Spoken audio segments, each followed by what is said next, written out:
The Knicks, second of a back-to-back, tough schedule for them.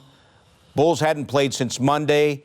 You talk about the concerns if the Knicks got off to a slow start. They got down by 20 in the first half, and they never were able to come back and take the lead. They did get close, but they never were able to take the lead. Yeah, several elements in this game that led to the demise of the Knicks was the bad start, which they've had now. This is the fourth time in 5 games they've had a bad first quarter, giving up a lot of points and a lot of shooting. This is the worst rebounding deficit they have had in a game this season. They are one of the best rebounding teams in the league, and they were absolutely hammered on the boards by 19. They gave up 19 offensive rebounds to the Bulls. That is also not something that is typical of this Knicks team. So you got to give credit to Vucevic and to Drummond and the work that they did on the board, just making the Knicks look really small. Another part of this, turnovers, 18 of them. That's another sloppy part of the game. Is it, again, fatigue, back-to-back, whatever it is. But last but not least, they were missing energy. And who's that energy? Josh Hart. Flagrant 2 early in the game. He's out now, and now your rotation gets messed up. This is a guy that plays 40 minutes for you. He plays a ton of minutes, and he does a lot. And you see with that right leg go up, and what they're talking about, you see it right there. The right leg goes up, makes head contact, and that's a flagrant 2. And what they're talking about is it's an unnecessary flail of that leg as it comes around, hits Green in the side of the head. And so once they see that act, they're going to call that a flagrant 2 every time. You want the explanation. The belief is not that he purposely kicked him in the head.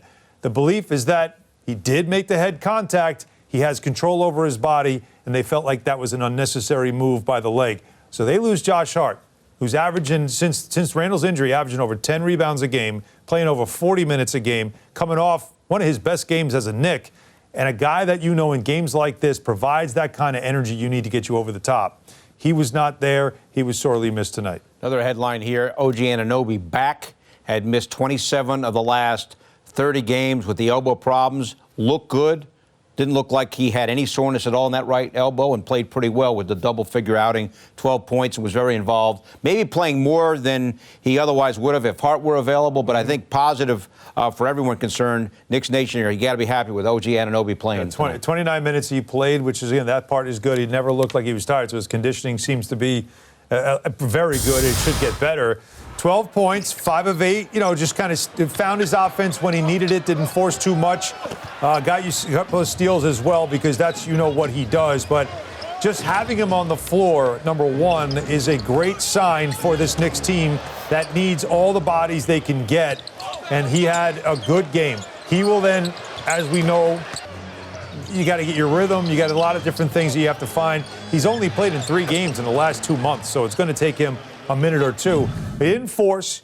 He didn't have to do too much, but you could just tell his presence in certain moments of the game with having him out there.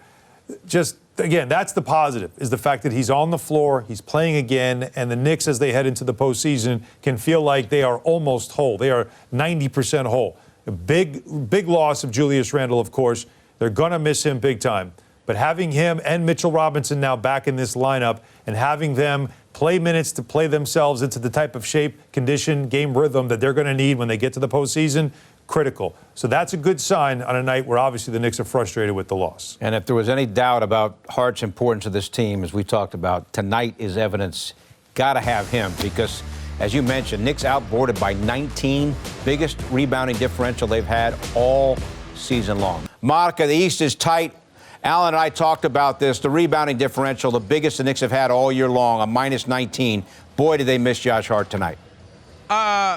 Do you remember our conclusion after the game in Utah, and we went to that terrible sounding horn mimicking Earth, Wind, and Fire? That's what I thought about with the rebounding tonight. It was one of those way offbeat, like terrible performances. But you're absolutely right, Pito. I neglected to acknowledge Josh Hart's absence in that category in particular. I thought you felt him late in the ball game in terms of a guy that could bring some energy and help to play faster, to push past the 4-point deficit that the Knicks were able to get it as close as. But yeah, I mean, this is the second one of a back-to-back. This team hadn't played till Monday. You got to pack it up, move on, and you got business to handle in Milwaukee versus a team that's frankly reeling. Yeah, they really are. And so Sunday's an opportunity, despite the fact that the Knicks have lost 4 of the last 5 games, right? When you look at the standings, it is amazing to see what's happening in the East right now. But let's just stay on that, though, Monica, about tonight's game, because my concern and my key coming into this game was about the start, because they have had some bad starts lately in San Antonio against OKC. It wasn't that bad, but it's still, neither team played well. Obviously, the Kings, that first quarter was a bad quarter. They had to get off to a good start and not wear themselves out chasing the scoreboard, but it happened again. Are you seeing anything in these first quarters as you're calling the game that stands out to you as what is leading to the Knicks suddenly being behind on the scoreboard? Well, the first thing I look at is the threes aren't falling early. And that's something that this team has become more and more reliant on. And so when they can't get going from the three early in the ballgame, you look up and the lead is 12, and it quickly seems to kind of extend out to 16 and beyond. But I hear you, Han, and a great start would be ideal and much preferred. But I also think that is a little bit of a testament to this time of year. You know, it's less than 2 weeks left to go in the remainder of the season. I think overall there's a little bit of fatigue setting in. I think everybody, as Tom Thibodeau said, pregame is playing with urgency down the stretch. I'm with you, though. It's a lot to dig yourself out of a hole. But it's the threes. The threes are the only thing I can really point to in terms of the holes. Yeah, I agree.